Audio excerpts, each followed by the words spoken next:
Ya. Assalamualaikum warahmatullahi wabarakatuh. Selamat pagi, selamat siang, dan selamat malam, Prof. Tatang serta rekan-rekan semua.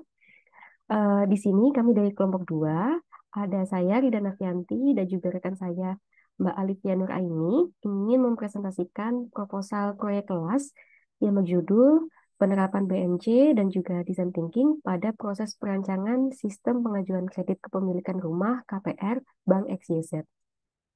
Boleh next. Nah, di sini ada topik-topik yang akan kita bahas. Yang pertama pendahuluan, yang kedua kajian pustaka dan dasar teori, yang ketiga metode penelitian, dan yang terakhir daftar pustaka.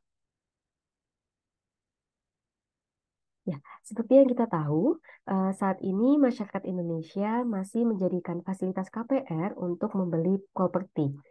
Dan data dari Bank Indonesia pada triwulan pertama tahun 2022 melaporkan bahwa sebanyak 69,54% dari konsumen menggunakan KPR untuk membeli properti. Nah, pada Bank FYZ ini, pembiayaan KPR merupakan salah satu produk yang ditawarkan bersamaan dengan tabungan, giro, deposito, dan masih banyak lainnya.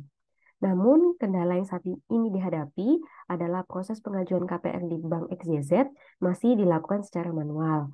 Pada proses yang manual ini, selain memakan waktu dan juga memperlambat proses, juga dapat membuat konsumen mencari alternatif lain yang lebih efektif dan juga efisien. Dan beberapa perbankan sudah menerapkan pengajuan KPR secara online. Dan bank-bank tersebut membuat nasabah bisa mengajukan KPR dengan mudah dan cepat dimanapun dan kapanpun. Oleh karena itu, Bank XYZ di sini menginginkan untuk dapat memenuhi kebutuhan nasabah dalam proses pengajuan KPR secara online, dan langkah awal yang dilakukan adalah dengan membuat rancangan sistem terhadap pengajuan KPR tersebut. Kemudian untuk selanjutnya akan dijelaskan oleh Mbak Alfia. Oke, untuk selanjutnya, berdasarkan latar belakang tadi yang telah dipaparkan, maka dapat didapatkan rumusan masalah bagi menjadi 3 pertanyaan. Yang pertama adalah bagaimana hasil analisis kebutuhan untuk proses perancangan sistem pengajuan KPR. Kemudian yang kedua adalah bagaimana hasil rancangan sistem pengajuan KPR. Dan yang terakhir adalah bagaimana cara meningkatkan kepuasan dan juga experience pengguna terhadap perancangan desain sistem yang telah dibuat. Nah, untuk tujuan penelitiannya, yang pertama adalah mengetahui kebutuhan dalam membuat rancangan sistem pengajuan KPR secara online ini. Kemudian yang kedua adalah membuat rancangan sistem pengajuan KPR. Dan yang terakhir adalah menganalisis cara meningkatkan kepuasan dan juga experience nasabah dalam memakai sistem KPR online ini.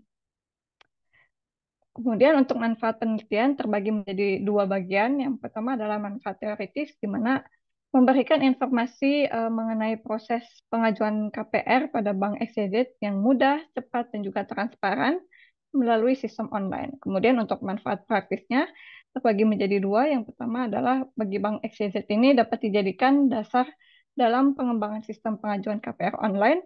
Dan yang kedua adalah dapat juga memberikan kemudahan pada nasabah dalam proses pengajuan KPR.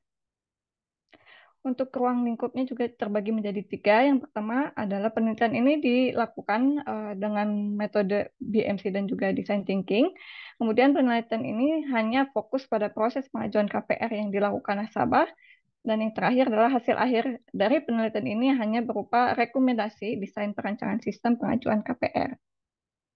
Untuk sistematika penulisan penelitian ini terbagi menjadi 5 bab. Yang pertama pendahuluan, kemudian tinjauan pustaka, bab 3 metodologi penelitian, bab 4 adalah analisis dan juga pembahasannya, dan yang bab terakhir adalah kesimpulan. Ya, selanjutnya adalah saya akan membahas terkait kajian pustaka dan juga dasar teori. Nah, untuk yang pertama ini, KPR ini merupakan fasilitas kredit bagi konsumen untuk membeli atau memperbaiki rumah dengan skema pembiayaan dengan sampai dengan 100% dari harga rumah itu. Nah, KPR ini ada 2 tipe juga, ada KPR yang biasa, ada juga yang syariah, di mana terdapat perbedaan pada akad merubahnya. Kemudian yang kedua adalah design thinking, di mana sebuah proses non-linear untuk memahami pengguna yang dimulai dari empathize, define, ideate, prototype, dan testing. Kemudian yang ketiga adalah stakeholder interview, di mana ini wawancara stakeholder untuk mendorong keberhasilan proyek agar dapat mengumpulkan wawasan sebanyak-banyaknya. Kemudian yang keempat adalah benchmarking analysis, di mana ini meneliti pesaing dan bagaimana mereka itu bekerja dengan produk mereka sendiri. Kemudian untuk user story, ini adalah representasi kebutuhan individu yang terperinci dan dimulai dari tujuan, aspirasi, dan juga harapan mereka. Nah, cerita tersebut itu akan menggambarkan apa aja yang ingin dicapai oleh nasabah atau pengguna ketika berinteraksi dengan produk atau layanan tertentu. Nah, untuk yang keenam ini adalah BMC, di mana merupakan alat merancang model bisnis untuk memudahkan proses desain yang terdiri dari 9 komponen, dari mulai customer segment, value proposition, channels, customer relationship, revenue streams, key resources, key activities, key partnerships, and cost structure. Kemudian selanjutnya adalah user flows, di mana ini adalah langkah-langkah dari serangkaian tugas atau alur yang kemungkinan terjadi dan juga dilakukan oleh user dalam menyelesaikan tugasnya pada suatu aplikasi atau website. Nah, untuk mockup-nya adalah penggambaran umum dari sebuah aplikasi atau website-nya yang ditampilkan sebelum peluncuran resmi ke pasar. Dan yang terakhir adalah usability testing, di mana model pengujian untuk menilai seberapa mudah suatu produk itu digunakan oleh user. Baik, selanjutnya akan dikembalikan ke Mbak Rin.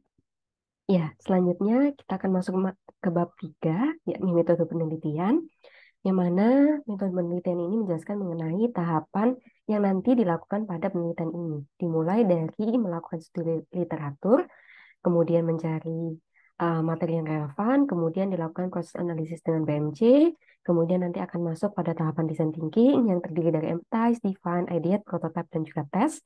Kemudian nanti akan dilakukan analisis hasil, kemudian yang terakhir akan ada pembuatan kesimpulan dan juga saran. Next. Nah, jadi untuk di tahapan studi literatur sendiri, nanti akan dilakukan pencarian informasi yang mendalam terkait topik yang akan dibahas, yang mana sumber pustaka yang digunakan bisa berasal dari buku, jurnal, maupun internet. Kemudian ada analisis BMC, yang mana pada tahapan ini, analisis BMC ini bertujuan untuk membantu tim dalam menggambarkan elemen-elemen kunci dari model bisnis terkait dengan produk yang diberikan. Kemudian, tahapan berikutnya adalah empathize, yang mana pada tahapan ini sudah masuk ke dalam proses design thinking.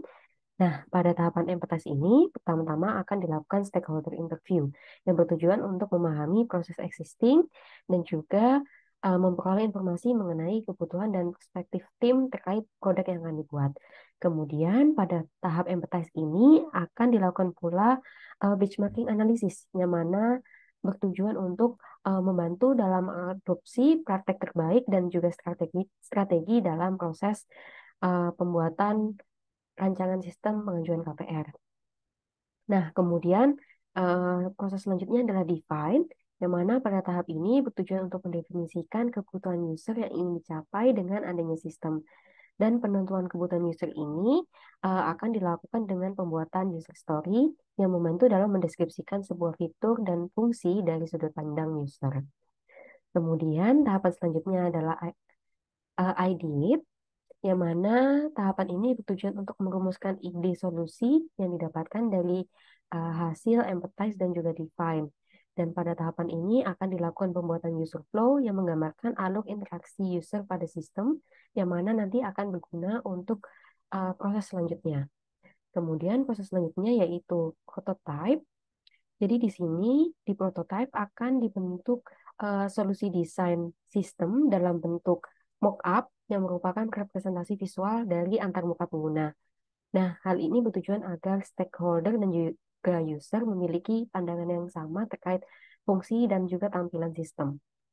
Kemudian yang terakhir pada proses design thinking adalah tes, yang mana pada tes ini akan dilakukan evaluasi terhadap solusi desain yang diberikan dengan menggunakan metode usability testing. Jadi nantinya partisipan akan diminta untuk mencoba solusi desain, kemudian memberikan feedback terhadap solusi desain yang telah dibuat tersebut. Kemudian pada tahap terakhir akan dilakukan analisis hasil, yakni menuliskan hasil identifikasi solusi dan juga rekomendasi yang nantinya akan diberikan. Boleh next. Nah, berikut ini merupakan daftar pustaka yang kami gunakan dalam penelitian ini. Mungkin sekian presentasi proposal proyek kelas dari kelompok kami. Kurang lebihnya mohon maaf. Terima kasih. Wassalamualaikum warahmatullahi wabarakatuh.